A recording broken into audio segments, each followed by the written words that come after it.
No dobrze. To satsang czy niedualność jest taką drogą od końca.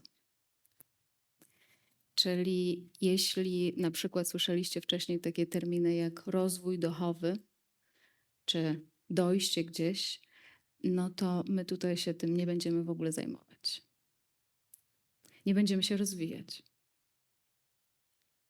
ponieważ nie musimy się rozwijać, ponieważ nasza wewnętrzna istota już jest doskonała i ten moment już jest doskonały, tylko my nauczyliśmy się patrzeć umysłem i rozumieć rzeczywistość poprzez myśli.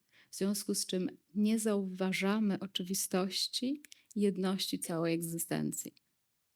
Przez to, że jesteśmy pogrążeni w naszych myślach i bezrefleksyjnie bardzo często wierzymy w ten oddzielony, wyimaginowany, oddzielony świat naszych myśli, to zaczyna nam się wydawać, że na przykład powinniśmy gdzieś dojść, że coś jest z nami nie tak, że jest jakaś droga, którą jeśli zacznę kroczyć, to dojdę do jakiegoś miejsca, które wreszcie będzie wyzwoleniem, albo że na przykład zacznę praktykować jakąś praktykę i będę przez lata nią podążać, to dojdę wreszcie do jakiegoś celu i dostanę w przyszłości jakąś nagrodę. I od tamtego momentu moje życie na przykład będzie lżejsze, będzie miało powiedzmy mniej myśli, będzie spokojniej. Wiele, wiele innych konceptów po drodze nam się pojawia. Czyli to jest tak zwany dualny świat, czyli świat, w którym wierzymy, że to jest w naszych rękach.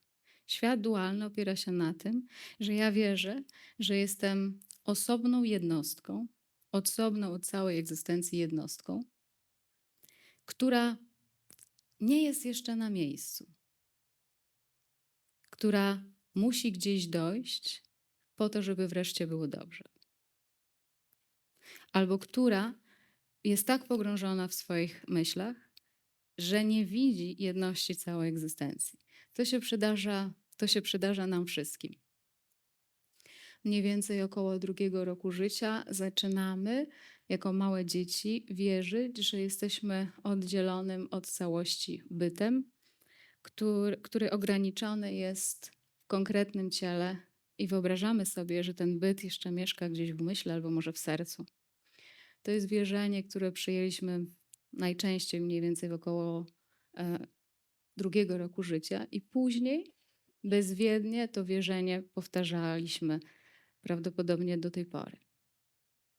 Czyli wierzyliśmy w istnienie osobowego ja w środku nas, które to jest niezależne, samodzielne i ma do wykonania jakąś pracę i ma do przejścia jakiś los, czy ma wypełnić jakieś przeznaczenie. Dla naszego umysłu to jest dosyć ciekawy koncept. Natomiast jeśli mamy takie szczęście, że życie nagle się czasem wykoleja, po prostu wykoleja się, albo stykamy się z ludźmi, którzy przeszli już przez ten proces i wskazują nam na to, okazuje się, że przy chwili zatrzymania i sprawdzeniu w swoim własnym doświadczeniu okazuje się, że czegoś takiego jak osobowe ja w środku, niezależne od całości, po prostu nie ma. Innymi słowy, działamy, żyjemy, myślimy, czujemy nawet w imieniu bohatera, którego nie ma. Czyli nawet w tej chwili zauważcie, czy macie jakiś proces myślowy, czy pojawia się w was jakiś proces myślowy. Bardzo super jest to zdanie. Tego właśnie potrzebowałam. Ja tego potrzebowałam. Co za tym zdaniem stoi? Ja tego potrzebowałam. Że czegoś nie miałam, czegoś mi brakuje, ale ja się pytam jeszcze inaczej. Co za tym stoi? Do kogo to zdanie się odnosi? Do ja, prawda? Jasne. Przecież to jest oczywiste, prawda? Wiadomo, że się odnosi do ja. Przecież wszyscy to wiedzą. Tak? Okej. Czym jest to ja? Zajrzyjcie teraz w siebie. Zajrzyjcie teraz w siebie, w swoje doświadczenie dosłownie w ten moment i zauważcie, czy możecie odnaleźć to ja, czy możecie znaleźć, wskazać to ja, które jest właścicielem tego zdania, które wcześniej padło, czy innego zdania. Znajdujemy coś?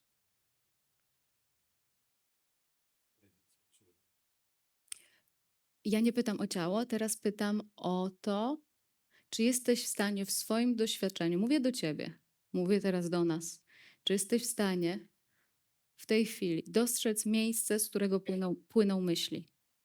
Czy jesteś w stanie wskazać to miejsce? Okej, no dobra, no to się musimy na moment zatrzymać, bo to jest klucz całego przebudzenia, to jest klucz oświecenia, to jest koniec wszystkich dróg, to jest koniec poszukiwań. Właśnie w tym miejscu znajduje się koniec poszukiwań. Dlaczego?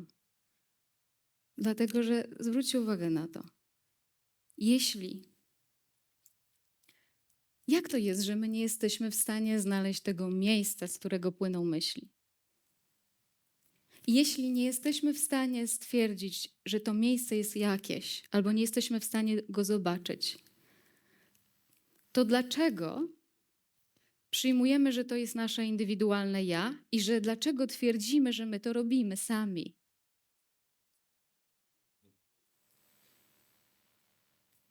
Widzicie, jak my pędzimy? Widzicie, jak my pędzimy? Po prostu następne zdanie, następne i byśmy się już zagalopowali i nie dostrzeglibyśmy tej najprostszej i najbardziej fundamentalnej rzeczy w ogóle. Nawet nauka dzisiaj nie stwierdza i nie znajduje indywidualnego ja w środku, które powołuje myśli do życia. Nie znajduje takiego bytu. Mistyka na przestrzeni tysięcy lat też takiego bytu nie znalazła. Nieliczne jednostki to badały i nieliczne jednostki kiedyś to badały i za każdym razem dochodziły do takiego samego wniosku. Identycznie my wszyscy dzisiaj, kiedy będziemy ten temat badać, dojdziemy do takich samych wniosków. Rzecz jest tylko w tym, komu się chce badać, a komu nie. Zupełnie serio. Wszyscy jesteśmy absolutnie oświeceni. Pytanie tylko, czy nam życie w taki sposób popłynie, że spotkamy się na przykład w takim miejscu, gdzie w ogóle na ten temat się dyskutuje, bo pewnie niewiele jest takich miejsc, albo życie gdzieś się wykoleja w pewien sposób i nagle dostarcza sobie takie doświadczenie. Natomiast jeśli ten temat będziemy badać i ci, którzy ten temat badali, za każdym razem dochodzili do takich samych wniosków. Jakie to są wnioski? Powiedzcie mi, czy jesteście w stanie, taki zrobimy sobie eksperyment, czy w tej chwili, skupcie się bardzo, proszę, skupcie się tak na maksa. Tak bardzo mocno się skupcie, ok? Pełna koncentracja. Jest? Jest pełna koncentracja. Zadam pytanie, ale nie traćcie tej koncentracji.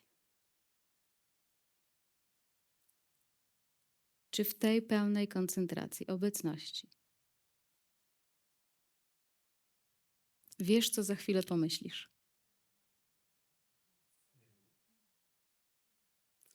Amen.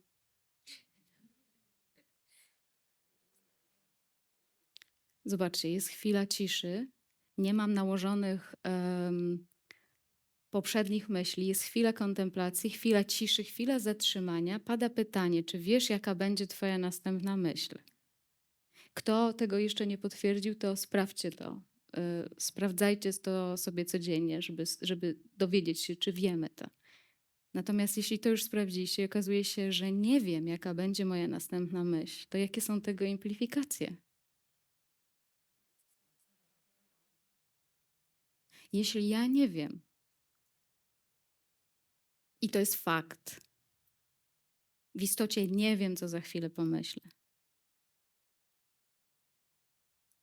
to jaki jest sens Jaki jest sens brania totalnej, absolutnej odpowiedzialności za wszystko, co się pomyśli i życia według dyktanda tychże myśli, które się pomyślały? Jaki jest tego sens?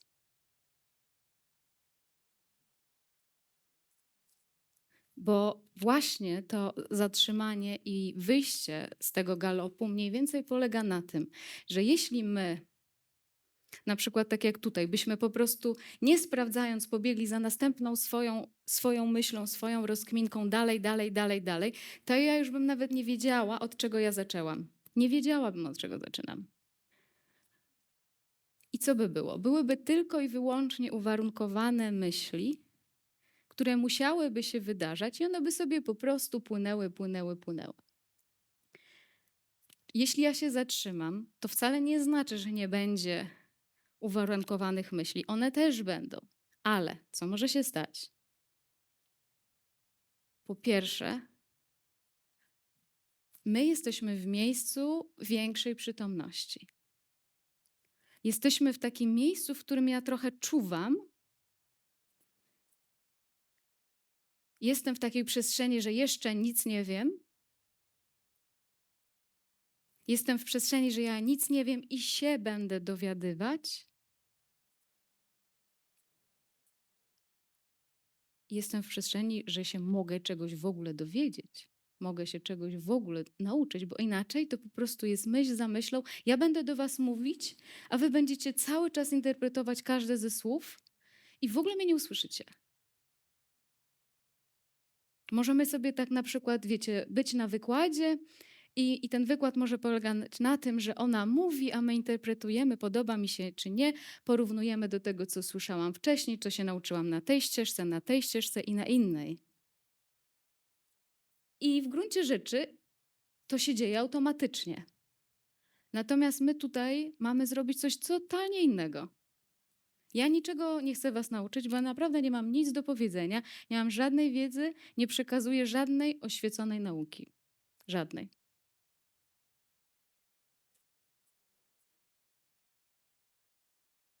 Ja jestem tylko zainteresowana tym, żebyśmy zobaczyli, jak automatycznie funkcjonuje nasz mózg, razem z nim, jak automatycznie funkcjonują nasze ciała. I wejrzeniem w to,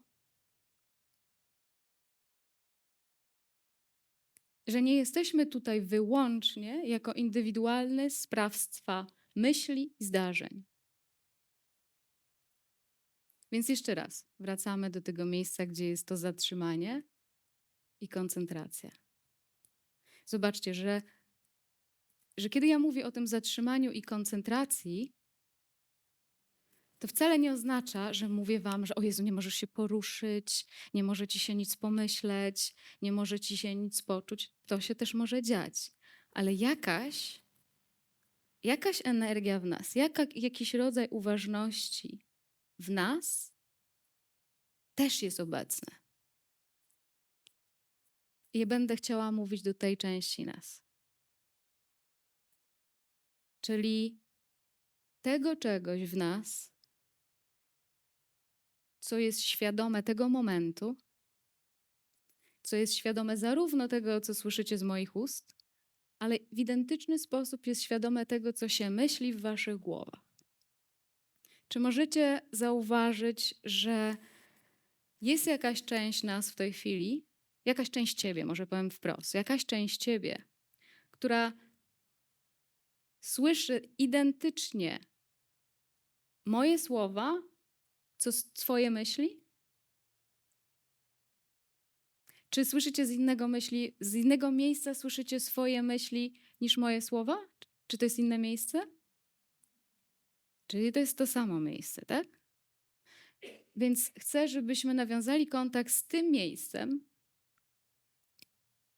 z którego słyszycie teraz dźwięki moich słów, z tym miejscem, z którego być może słyszycie swoje myśli. Czy to są dwa różne miejsca? To są dwa różne miejsca? Okej, czyli to do tych osób, które mówią, że są to dwa różne miejsca. Usłyszałaś? Jeszcze raz słyszycie mnie? Mhm. Okej, jest świadomość tego momentu, tak? Słyszysz moje słowa, prawda? Słyszę. Mhm. Mhm. Słyszysz naszą konwersację. Słyszę. Słyszysz siebie mówiącą. Słyszę teraz. Okej. I siebie słyszysz z tego samego miejsca, co mnie, czy z innego? O, to ciekawe. Muszę pogadać, żeby się słyszeć. Bo ty teraz chcesz się zacząć zastanawiać, a ja mówię o czymś dużo prostszym. Jakby nie zastanawiając się, mam poczucie, że z innego miejsca. Tak jakby pierwsza moja, nie? Taka pierwsza myśl. Że Okej, tak się ale co jest dla ciebie dowodem na to, że to jest inne miejsce? Nie potrafię ci odpowiedzieć na to pytanie. A Ja czy się nie zapieram, że to jest to samo miejsce. To jest jakiś rodzaj odczucia we mnie.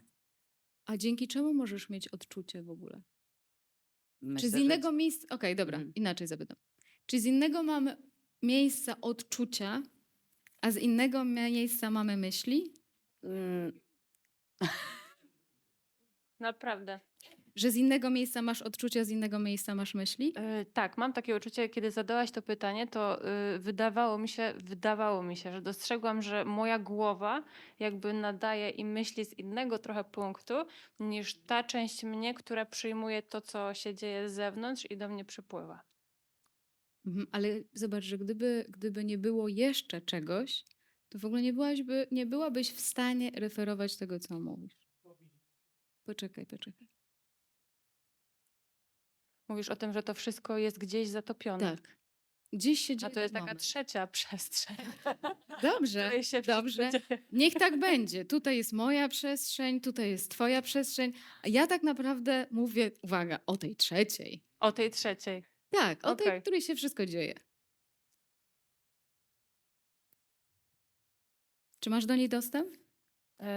Myślę, że mogę ją postrzegać, ale czy mam dostęp? Nie wiem. A w jaki sposób ją postrzegasz? Przez czucie wewnętrzne. Czyli czucie wewnętrzne, dobra, to musimy tutaj się zatrzymać. Czyli czucie wewnętrzne, czucie potwierdza ci, że jest świadomość, tak? No nie, właśnie nie chciałam, żeby to zabrzmiało, że mieszkają we mnie 3 różne byty. Natomiast przy tak abstrakcyjnych pytaniach, jeżeli mamy mówić o tym, co w naszej głowie się dzieje, Nawet nie chodzi mi o to, żeby myśleć o tym, co się w naszych głowach dzieje i to pytanie w ogóle nie jest abstrakcyjne. Tu znaczy, nie ma żadnych abstrakcji, to pytanie kompletnie nie jest abstrakcyjne. przepraszam, może źle się wyraziłam, przy takich nietypowych, niecodziennych pytaniach, kiedy mam od razu odpowiedzieć, co się we mnie dzieje, to tak, miałam takie uczucie, że to są 2 różne miejsca. Natomiast dostrzegam scenerię, w której to się rozgrywa. Idealnie, cudownie. Na Dobrze tym się teraz zatrzymamy. wyraziłam?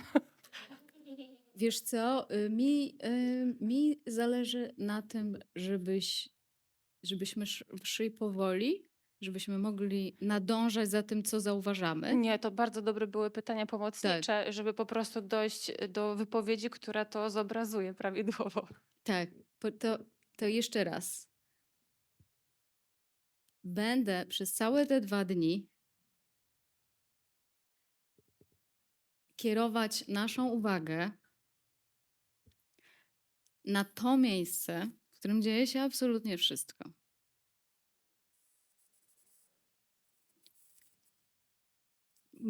Nie chodzi mi o to, co ja mogę powiedzieć tutaj indywidualnie, bo wiadomo, ilu tutaj nas jest tyle percepcji, tyle życiorysów, tyle najróżniejszych mikstur doznań i tyle percepcji.